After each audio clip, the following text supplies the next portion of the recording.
अस्सलाम वालेकुम students, welcome to इल्म की दुनिया यूट्यूब चैनल। आज की वीडियो में आपको हम नेशनल एमडी कैट के बारे में बताएंगे कि उसमें अच्छे से अच्छा स्कोर करने के लिए आप किन बातों पे अमल कर सकते हैं। आज की वीडियो नेशनल एमडी कैट देने वाले बच्चों के लिए बहुत ही इम्पॉर्टेंट और इन्फॉर्मेटिव है, क्योंकि इसमें मैं देने जा रहा हूँ 10 ऐसी इम्पॉर्टेंट और आसान टिप्स जिस पर अमल करके नेशनल एमडी कैट में बहुत ही अच्छा स्कोर किया जा सकता है। तो आइए चलते हैं उन टिप्स की तरफ जो कि आपके लिए बहुत ही ज़्यादा इन्फॉर्मेटिव है। तो सबसे पहली टिप जो आपको नेशनल एमडी कैट के एग्ज़ाम के तैयार करने में बहुत ही मुफीद साबित होगी, वो है syllabus oriented study. Syllabus oriented study एक ऐसी टेक्निक होती है जो आपका टाइम भी बचाती है और आपको सिलेबस से बाहर की चीज़ें याद करने से भी रोकती है। जो सिलेबस पाकिस्तान में जो मेडिकल कमीशन है उसकी वेबसाइट पे अपलोड किया गया है, आपने उनके टॉपिक्स के अलावा कोई भी टॉपिक तैयार नहीं करना है। कुछ बच्चे डर के करना शुरू हो जाते हैं। इस वीडियो का सबसे पहला टिप यही है कि ये डर बिल्कुल फेक है। ऐसा कुछ भी नहीं होता कि जो टॉपिक सिलेबस में दिए गए हैं उनके बाहर से कोई चीज़ एग्ज़ाम में आ जाए। सेकंड जो टिप आपके लिए इम्पोर्टेंट है वो ये है कि आपने अपनी स्टडी में स्मार्ट टैक्टिक्स लाने हैं।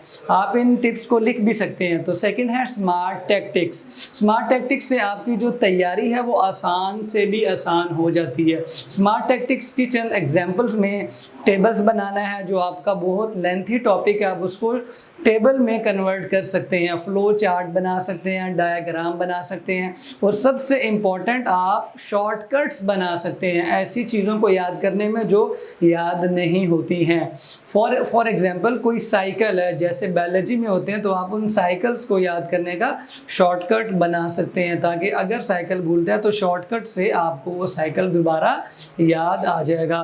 थर्ड इम्पॉर्टेंट जो टिप है वो ये है सब्जेक्ट वाइज अप्रोच लेके चलनी है आपने। सब्जेक्ट वाइज अप्रोच जो है वो आपको आसान बना देती है एग्ज़ाम की तैयारी करना, वरना बच्चे हर सब्जेक्ट में एक ही अप्रोच को लेके तैयारी कर रहे होते हैं। ऐसा नहीं करना है। आपने सब्जेक्ट की ज़रूरत को देखते हुए उसकी आपने जो है ओरिएंटेशन को देखते हुए लेके चलना है। बायोलॉजी में जो तरतीब चाहिए वो फिज़िक्स में अप्लाई नहीं करनी, जो फिज़िक्स में चाहिए वो बायो में अप्लाई नहीं करनी। वो आपको जो आपके सब्जेक्ट स्पेशलिस्ट हैं वो बताएंगे कि आपने हर सब्जेक्ट्स में कौन से पॉइंट्स को ज़्यादा फोकस करना है। ठीक है, तो आपने उन्हीं पॉइंट्स पर अमल करते हुए सब्जेक्ट वाइज अप्रोच को अप्लाई करना है। फोर्थ इम्पॉर्टेंट जो आपके लिए टिप है वो टाइम मैनेजमेंट है। ना सिर्फ तैयारी करते हुए बल्कि एग्ज़ाम देते वक्त भी आपने अपने टाइम को मैनेज करना है।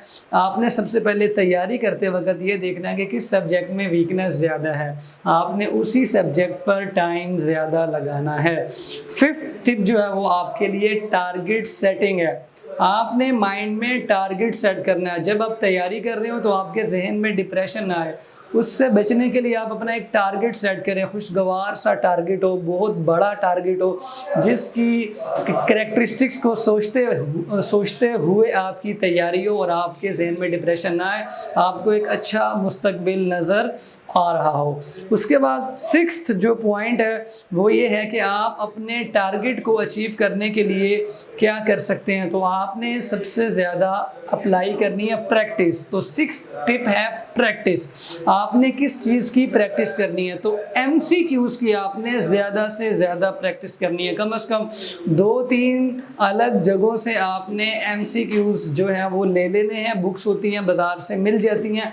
आपने डिफरेंट जो है वो राइटर्स की बुक्स के MCQs की प्रैक्टिस करनी है, जिससे आपकी जो MD कैट की तैयारी है वो बेस्ट से भी बेस्ट हो जाएगी। उसके बाद आपने सेवंथ टिप जो अप्लाई करनी है वो अपने बिहेवियर में सीरियसनेस को लेकर आना है।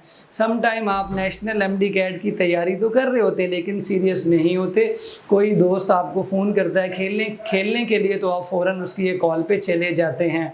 तो सीरियसनेस का मतलब ये है कि आप एमडी कैट देने जा रहे हैं, डॉक्टर बनने जा रहे हैं। अगर आपकी जगह डॉक्टर हो तो वो एक कॉल पे किसी के पास भी नहीं जाता, उसके पास टाइम ही नहीं होता। तो ये सीरियसनेस आपके पास होनी चाहिए कि आपके पास प्रैक्टिस के अलावा कोई टाइम ना हो। 8th टिप जो आपने अप्लाई करनी है वो है फोकस। चूँकि इस पीरियड में जो कि ये कोरोना वायरस का था, इसमें बहुत सारे बच्चे जो हैं वो ट्रैक से हट गए हैं और तरह तरह की बातें सोच रहे हैं। वो उनमें से एक बात ये भी है कि टेस्ट होगा कि नहीं होगा, डिले होगा कि नहीं होगा। तो बहुत सारी सोचें, साइड की जो सोचें हैं वो जहन में आती हैं। तो आपने उन सारी सोचों को साइड पे रख के फोकस करना है अपना सीधा एग्ज़ाम की तरफ। अगर आपका फोकस ज़रा सा भी कम होगा तो आपकी तैयारी पे हर्फ आएगा और आप एग्ज़ाम में अच्छा स्कोर नहीं कर पाएंगे। ये बहुत इंपॉर्टेंट टिप है कि आपका फोकस जो है वो सीधा एग्ज़ाम की तरफ होना चाहिए। 9th टिप जो आपके लिए है वो ये है कि इन सारे काम को करते हुए आपको अपने अंदर कॉन्फिडेंस भी होना चाहिए कि आप जो अचीव करना चाह रहे हैं वो आप अचीव कर सकते हैं। You can do it, you can do it, यही बात आपके जहन में बार बार आनी चाहिए। एंड लास्ट एंड सबसे इम्पॉर्टेंट, सबसे ज़्यादा जिस पे आपने ज़ोर देना है वो ये है कि अल्लाह पे आपका पक्का यकीन होना चाहिए कि अगर आप मेहनत कर रहे हैं, प्रैक्टिस कर रहे हैं, आपको कॉन्फिडेंस है, आप टाइम मैनेज कर रहे हैं, जो सारे मैंने पॉइंट्स बताए हैं इन पे अमल कर रहे हैं, तो भी आपको अपने पे कोई ज़्यादा गरूर नहीं जो है वो नहीं होना चाहिए। आपका पूरे का पूरा ट्रस्ट और बिलीव जो है वो अल्लाह ताला पे होना चाहिए कि वो ही चाहेगा तो आप इंशाल्लाह एमडी कैट क्लियर कर जाएंगे और मेरिट पे आ जाएंगे। उम्मीद है कि आपको ये 10 टिप्स बहुत ही ज़्यादा पसंद आए होंगे। आप इन पर अमल लाजमी कीजिएगा और हमारी नेक्स्ट वीडियो का इंतज़ार कीजिएगा। हम इंशाल्लाह इससे भी इम्पोर्टेंट इन्फॉर्मेशन लेके दोबारा हाजिर होंगे। अल्लाह हाफ़िज़।